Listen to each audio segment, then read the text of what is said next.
একের পর এক ধাক্কায় ভেঙে চুরে খান খান কালীঘাট তৃণমূল। কলকাতা হাইকোর্টের নির্দেশে বিরোধী দলনেতার পদে বহাল রইলেন ঋতব্রত বন্দ্যোপাধ্যায়। সব দিক থেকে চাপে কালীঘাট তৃণমূল। এই আবহে বৃহস্পতিবার বিধানসভায় আলাদা করে মুখ্যমন্ত্রী শুভেন্দু অধিকারীর ঘরে গেলেন তৃণমূলের 5 বিধায়ক। দলের ভাঙন পর্বেও যারা লড়ে যাচ্ছেন, কুণাল ঘোষ, শোভনদেব চট্টোপাধ্যায়, মদন মিত্র, আব্দুর রহিম বক্সি ও অশোক দেব দেখা করলেন, কথা বললেন, চা খেলেন। বাইরে এসে নতুন মুখ্যমন্ত্রীর ভূয়সী প্রশংসা করলেন। আজকে আমরা খুব গুরুত্বপূর্ণভাবেই লক্ষ্য করেছি যে শোভনদেব চ্যাটার্জি যে চেয়ারটায় বসেছিলেন বহুদিন ধরে, ওটাই লিডার অব দি অপোজিশনের চেয়ার হিসেবে চিহ্নিত, এবং সেইটা শোভনদেব চ্যাটার্জিকে অ্যালট করায় আমার মনে হয় আমরা শুধু খুশি নই, সেটা আমরা নজর করেছি। এ ব্যাপারে কোনো সন্দেহ নেই যে মুখ্যমন্ত্রীর ভদ্রতার এবং তার পরিষদ, তার মানে বিধানসভার সদস্য হিসেবে একটা দলের প্রতিনিধিদের সঙ্গে তার আচরণ যথেষ্ট ভদ্র ছিল।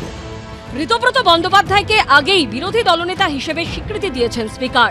তার জন্য বিধানসভায় ঘরও বরাদ্দ হয়েছে। এই পরিস্থিতিতে কালীঘাট তৃণমূল বিধানসভায় আলাদা ঘর চেয়ে মুখ্যমন্ত্রীর কাছে আর্জি জানান। বিধানসভায় বক্তব্য রাখার জন্য আলাদা সময়ও চেয়েছে তারা। মাননীয় মুখ্যমন্ত্রী খুবই সহযোগিতা করেছেন, তিনি পরিষদীয় মন্ত্রীকেও ডেকে নেন, মাননীয় পরিষদীয় মন্ত্রী শঙ্কর ঘোষকে, এবং সেখানে পরিষ্কার বলে দেন যে আমাদের আলাদা ঘরের ব্যবস্থা করতে। উনি পরিষদীয় মন্ত্রীকে বলে দেন যে মুখ্য সচেতকদের সঙ্গে কোঅর্ডিনেট করে যে আমরা আলাদা সময় পাব। ফলে এই দিক থেকে আলোচনাটা সদর্থক আলোচনা হয়েছে।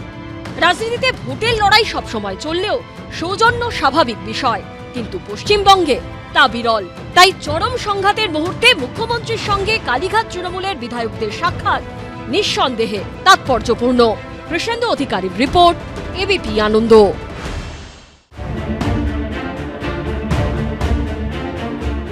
এক সপ্তাহ আগেই সন্দেশখালীতে হদিশ মিলেছিল অস্ত্র ভান্ডারের, এবার আরো 2 জায়গায়। প্রথম ছবি উত্তর 24 পরগনার হাবড়ার।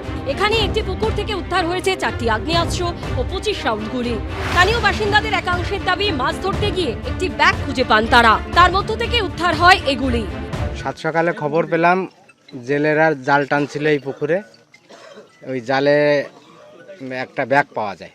সেই ব্যাগের ভিতরে 4খানা মেশিন, কিছু ম্যাগজিন পাওয়া যায়। 4 তারিখে ভোটের রেজাল্ট পরিবর্তন না হতো, আমাদের এলাকায় যারা সামনের সারিতে নেতৃত্ব দেয় বিজেপির, এদের অবস্থা খুবই শোচনীয় হতো।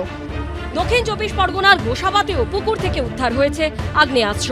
স্থানীয়দের একাংশের দাবি, রবিবার পুকুরে মাছ ধরতে গিয়ে সেটি পাওয়া যায়। ঘটনাস্থলে গোসাবা থানার পুলিশ এসে উদ্ধার করে আগ্নেয়াস্ত্রটি।